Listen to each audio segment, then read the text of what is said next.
오늘 함께 보실 하나님의 말씀은 마태복음 14장입니다. 마태복음 14장 말씀 함께 보시겠습니다.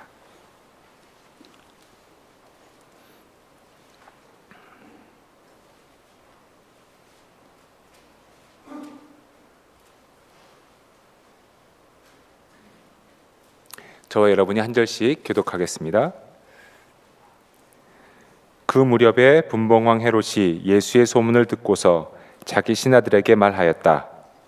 이 사람은 세례자 요한이다. 그가 죽은 사람들 가운데서 다시 살았다. 그 때문에 그가 이런 놀라운 능력을 발휘하는 것이다. 헤롯은 일찍이 자기 동생 빌립의 아내 헤로디아의 일 때문에 요한을 붙잡아다가 묶어서 감옥에 가둔 일이 있었다. 그것은 요한이 헤롯에게 그 여자를 차지하는 것은 옳지 않습니다 하고 여러 차례 말하였기 때문이다. 그래서 헤롯은 요한을 죽이려고 하였으나 민중이 두려워서 그렇게 하지 못하였다. 그것은 그들이 요한을 예언자로 여기고 있었기 때문이다. 그런데 마침 헤롯의 생일에 헤로디아의 딸이 손님들 앞에서 춤을 추어서 헤롯을 즐겁게 해주었다. 그리하여 헤롯은 그 소녀에게 청하는 것은 무엇인지 주겠다고 맹세로서 약속하였다. 소녀는 자기 어머니가 시키는 대로 말하였다. 세례자 요한의 머리를 쟁반에 담아서 이리로 가져다 주십시오. 왕은 마음이 괴로웠지만 이미 맹세를 하였고 또 손님들이 보고 있는 앞이므로 그렇게 해주라는 명령을 내리게 되었다. 그래서 그는 사람을 보내어 거기서 요한의 목을 베게 하였다. 그 머리를 쟁반에 담아서 가져다가 소녀에게 주니 소녀는 그것을 자기 어머니에게 가져갔다. 요한의 제자들이 와서 그 시체를 거두어다가 장사 지내고 나서 예수께 가서 알려드렸다. 예수께서 그 말을 들으시고 거기에서 배를 타고 따로 외딴 곳으로 물러가셨다. 이 소문이 퍼지니 무리가 여러 동네에서 몰려 나와서 걸어서 예수를 따라왔다. 예수께서 배에서 내려서 큰 무리를 보시고 그들을 불쌍히 여기시고 그들 가운데서 앓는 사람들을 고쳐 주었다. 저녁 때가 되니 제자들이 예수께 다가와서 말하였다. 여기는 빈들이고 날도 이미 저물었습니다.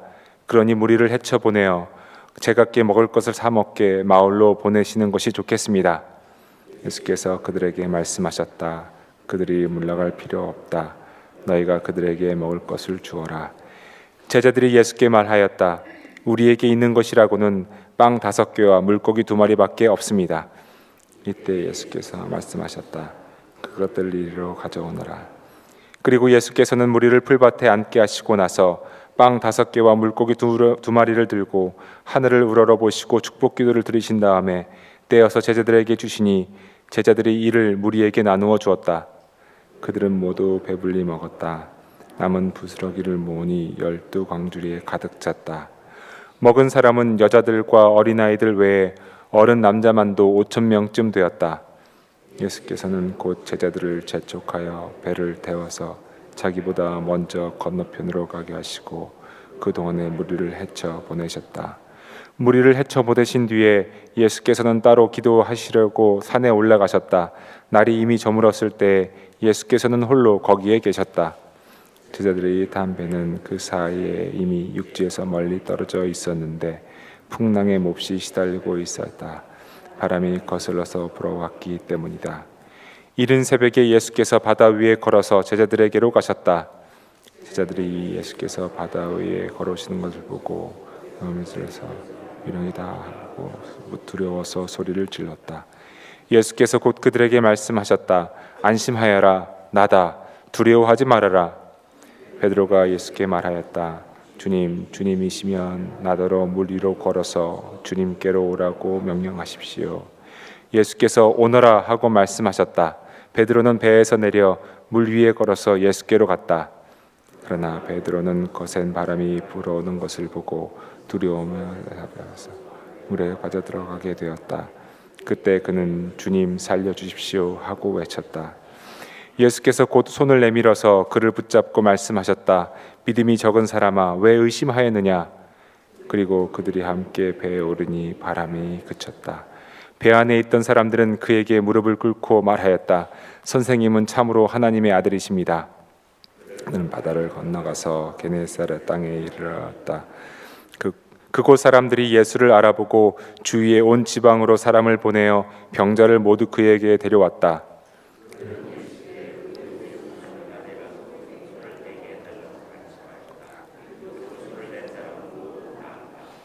아멘. 오늘 읽으실 성경 통독의 범위는 마태복음 14장과 15장입니다. 오늘 저와 함께 마태복음 14장의 말씀을 함께 읽었습니다. 마태복음 14장의 말씀은 크게 네 가지의 이야기로 구성이 되어 있습니다. 하나는 이제 세례 요한의 참수의 이야기가 들어져 있고요. 두 번째는 우리가 너무 잘 아는 오병이어의 이야기이고요. 세 번째는 바다 위를 걸으신 예수님의 이야기, 그리고 네 번째 이야기는 게네사렛 동네에서 많은 병자들이 예수님의 옷깃을 만지고 고침을 받은 이야기들이 들어 있습니다. 기적의 이야기들로 가득 차 있지요. 사실 마태복음을 읽으면서 주님께서 하늘나라에 대한 선포의 이야기와 더불어서 우리들에게 많이 보여주고 있는 그 이야기들이 바로 기적의 이야기입니다. 아픈 사람이 고침을 받고, 죽은 사람이 살아나고, 또 병든 사람들 다 고침을 받고, 무리를 걸으시고 5,000명을 먹이시고, 또 오늘 여러분 집에 가셔서 읽으실 15장에는 또 4,000명을 먹이시는 그 이야기도 또 들어 있습니다.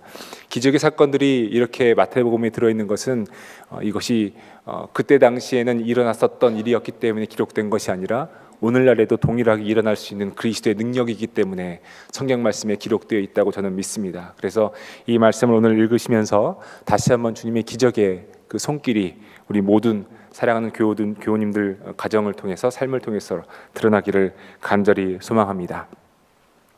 세례 요한이 참수당한 사건을 보면 참으로 어처구니가 없습니다. 헤로디아의 딸, 즉 헤롯의 어떻게 보면 삼촌이죠. 헤롯의 조카이죠. 헤롯의 조카가 이제 새아빠가 된 삼촌 헤롯 앞에서 춤을 추어 헤롯을 기쁘게 한 뒤에 그의 어머니의 뜻을 따라서 세례 요한의 머리를 요구합니다. 세례 요한은 헤롯이 자신의 동생 빌립의 아내인 헤로디아를 취한 것에 대해서 가만히 있지 않았었고, 잘못이었다고, 잘못된 것이라고 여러 번 말하였습니다.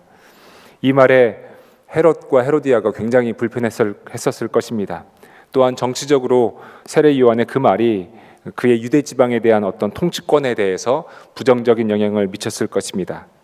결국 헤롯은 세례 요한을 잡아 가둡니다. 하지만 그를 예언자로, 선지자로 알고 있었던 백성들의 눈초리 때문에 두려워서 세례 요한을 죽이지 못하고 있었죠.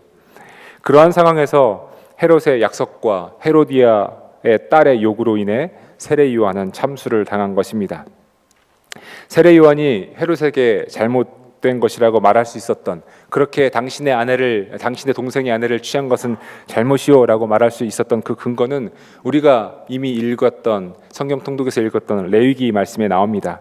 레위기 18장 16절에 보면 형제의 아내, 즉 형수나 제수의 몸을 범하면 안 된다라고 말씀하고 있고요. 또 레위기 20장 21절에 보면 형수나 제수를 데리고 살면 역겨운 것이라고 말씀하고 있습니다.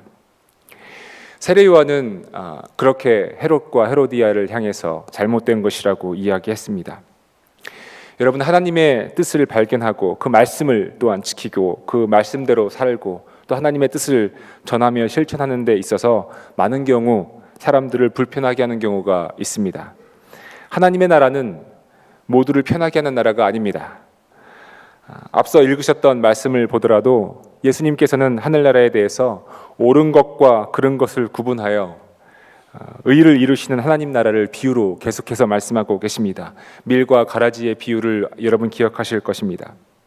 세례 요한은 당시 유대인이라면 누구나 알고 있는, 그러나 아무도 쉽게 말할 수 없었던 권력자 앞에서의 헤롯과 헤로디아의 그 잘못을 지적하였습니다.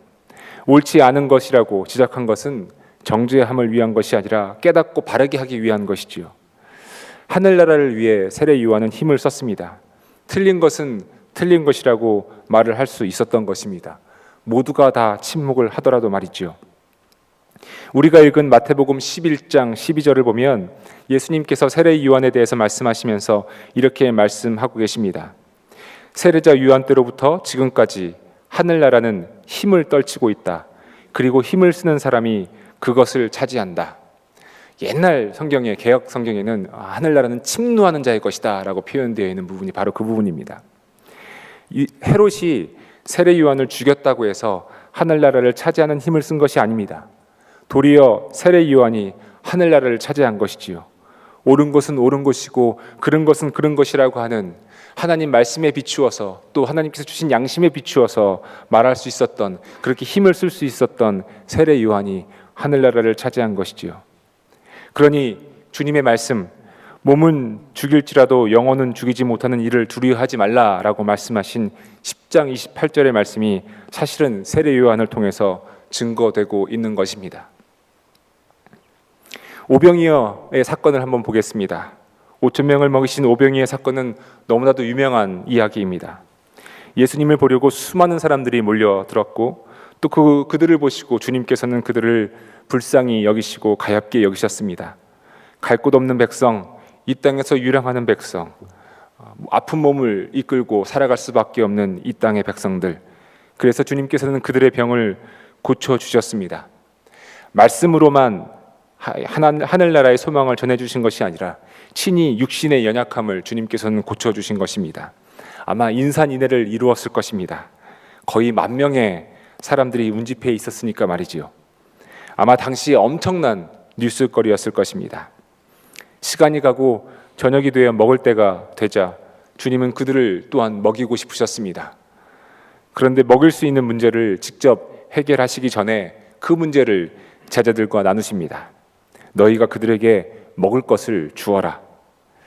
그리고 문제를 나눈 결과 빵 5개와 물고기 2마리를 받으시고, 그리고 그것으로 성인 남자 5,000명이 되는 그 사람들을 먹이시고 12광주리가 남는 기적을 베푸셨습니다. 우리가 너무 잘 아는 말씀이죠.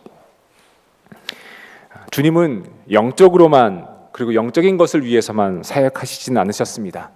하늘나라가 여기에 있다, 자 이렇게 살자, 이 말씀을 지키자, 어떤 영적인 것으로만 주님께서는 사역하신 것이 아닙니다. 친히 우리의 몸을 고치시고 배고픔을 달래셨습니다. 우리가 예수를 믿는다고 하면서 배고픔을 달래지 않고 아픈 사람을 돌아보지 않는다면 그것은 주님께서 하신 사역을 우리가 따라하지 못하는 겁니다. 주님께서도 영적인 것만을 갖고 사역하지 않으셨습니다. 오병이어의 사건을 보면 마치 출애굽 시대에 만나와 메추라기의 사건을 보는 것과 같습니다. 친히 먹이시고 입히시는 하나님, 그 하나님의 현존을 우리는 오병이어의 기적을 통해, 또 그 사건에 나타난 예수님의 사역을 통해 다시 볼 수 있는 것입니다. 성인 남자 5,000명이라고 하면 10,000명의 사람을 의미한다라고 볼 수 있습니다. 그렇게 많은 사람을 먹인다고 하는 것이 기적이지 않겠습니까? 그 기적의 결과를 놓고 보면 누가 더 먹고 누가 덜 먹고가 없습니다. 20절에 보면 그들은 모두 배불리 먹었다라고 말씀은 기록하고 있습니다. 차별이 있는 것도 아닙니다. 도리어 12광주리가 남았다고 말씀은 기적을 기록하고 있습니다. 사실 이 사건은 오늘 읽으실 15장에도 나옵니다. 5,000명에서 4,000명으로 성인 남자 수가 줄기는 했지만 똑같은 기적의 사건이 15장에 기록된 것은 이러한 기적이 일시적인 단 한 번만 일어나는, 출애굽 때만 일어났고 예수님 때만 일어났던 그런 사건이 아니라는 것을 우리에게 말씀하고 있습니다. 출애굽의 만나와 메추라기로부터 복음서의 오병이어와 4,000명을 먹인 사건, 그 연속된 사건들은 하나님께서 오늘도 우리를 만나와 메추라기로, 그리고 빵 5개와 물고기 2마리로 먹이신다고 하는 그 진리를 우리에게 말씀하고 있습니다. 여러분, 그렇지 않습니까? 우리가 지금 먹고 살 수 있는 것을 어떻게 설명할 수 있겠습니까?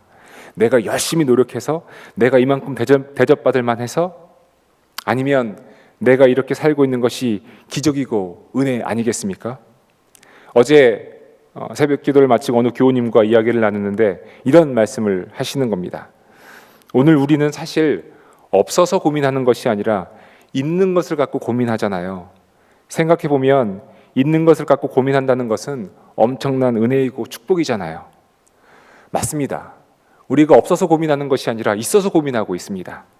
마치 우리는 기적이 우리 손안에 있는데도 방금 배불리 먹은 그 은혜를 잊어버리고 12광줄이 남은 거 어떻게 하지? 하고 고민하는 사람들과 같습니다.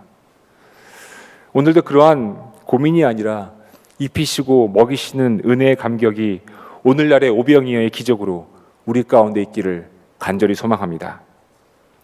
세 번째로는 물 위를 걸으신 주님을 말씀은 보여주고 있습니다. 혼자 남아 기도하신 예수님은 홀로 제자들을 찾아가십니다.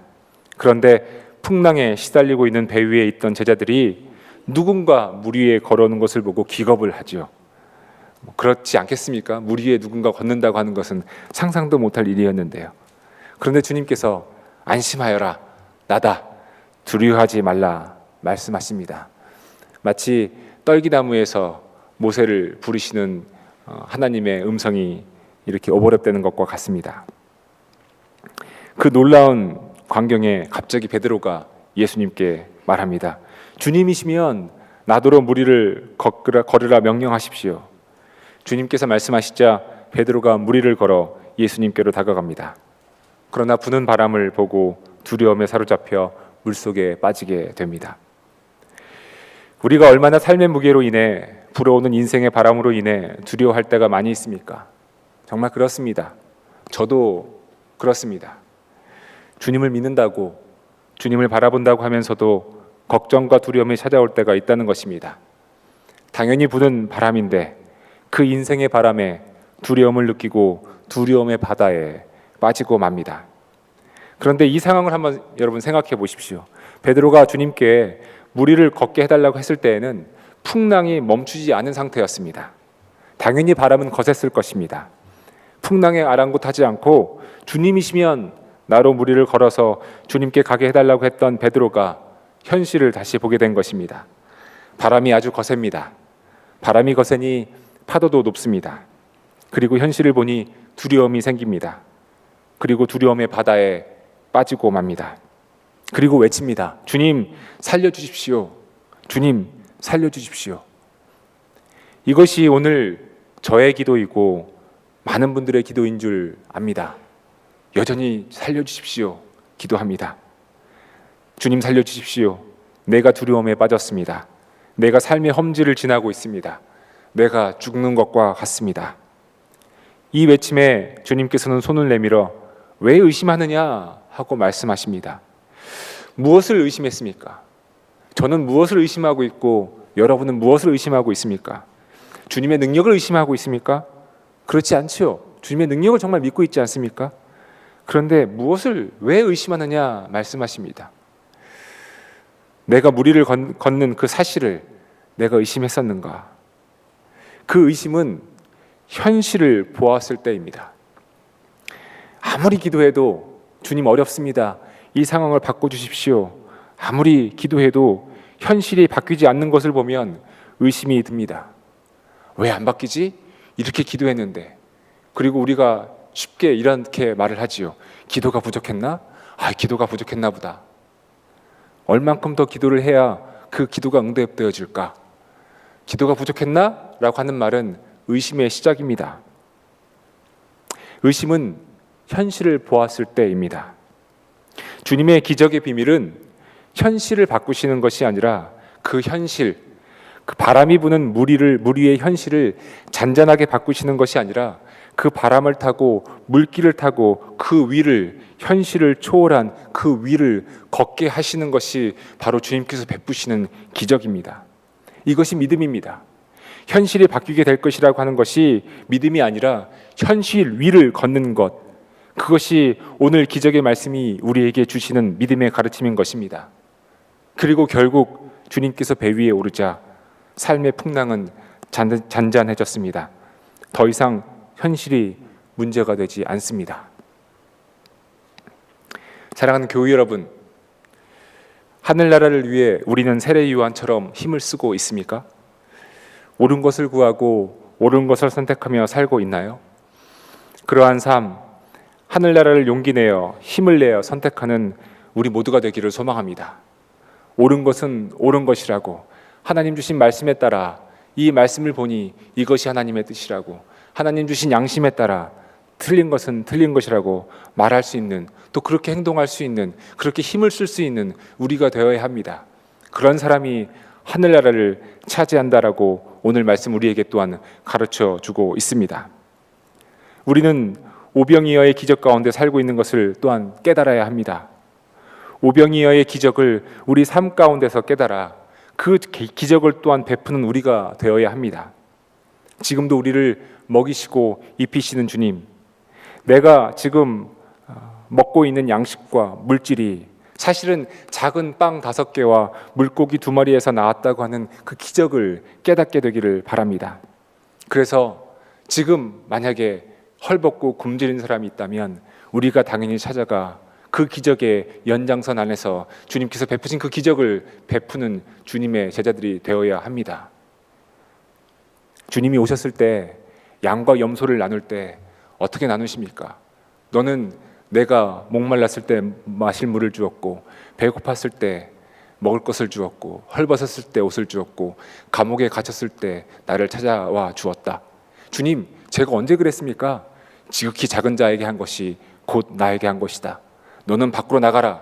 너는 내가 목말랐을 때 마실 물을 주지 않았고, 배고팠을 때 먹을 것을 주지 않았고, 헐벗었을 때 입을 옷을 주지 않았다. 내가 감옥에 갇혔을 때 나를 찾아오지 않았다. 주님, 주님께서 언제 그러셨습니까? 제가 언제 주님을 찾아가지 않았습니까? 지극히 작은 자 하나에게 아니한 것이 곧 나에게 아니한 것이다. 그 비유의 말씀을 우리가 성경 통독을 하면서 또 읽으실 텐데요. 그곳에는 네가 정말 믿음이 있었구나, 네가 열심히 나를 잘 믿었구나, 네가 주의를 열심히 지켰구나, 네가 헌금을 빼놓지 않고 했구나, 그 기준은 전혀 언급되어 있지 않습니다. 오병이어의 기적이 연장되어 있을 뿐입니다. 그것을 주님께서는 우리에게 원하신다고 하는 겁니다. 오병이어의 기적이 우리만 누리고 우리만 잘 먹고 잘 사는 기적이 아니라 흘러가는 기적으로, 주님의 제자로서 흘러가게 하는 그 기적으로 우리 가운데 있어야 할 것입니다. 여러분, 우리는 지금 물 위를 걷고 있습니까? 아니면 물 속에 빠지고 있습니까? 주님은 정말 살아계십니다. 물 위를 걷는 것이 주님께는 아무런 어려움이 아닙니다. 현실이 주님의 능력을 바꾸지 못합니다. 주님의 능력이 우리로 하여금 현실 위를 걷게 할 뿐입니다. 그리고 주님의 능력이 풍랑을 잔잔케 합니다. 그것을 인정하는 것, 주님의 능력을 인정하고 풍랑 같은 내 인생 속에서 주님을 바라보고 나아가는 것, 이러한 삶을 살게 되기를 간절히 소망합니다. 저 자신에게도 정말 소망합니다. 이것이 오늘 14장의 기적에서 볼 수 있는 말씀의 의미라고 할 것입니다. 주님은 지금도 우리와 함께 하십니다. 이 진리가, 주님이 우리와 함께 하신다고는 이 진리가 머리로만 아는 지식으로 그쳐서는 안 됩니다. 내 삶의 현장에서 믿음으로 고백되어지고 증명되어지는 주님은 우리의 일상이 사실은 그분의 은혜와 기적으로 가득 차 있다는 것을 알려주고 계십니다. 하늘나라를 차지하는 우리에게, 사랑하는 교회 여러분, 정말 하늘나라를 차지하는 우리에게 기적이 우리의 일상이 되는, 그래서 현실 위를 걸으며 주님과 동행하는 은혜가 있기를 간절한 마음으로 소망하며 축복해 드립니다.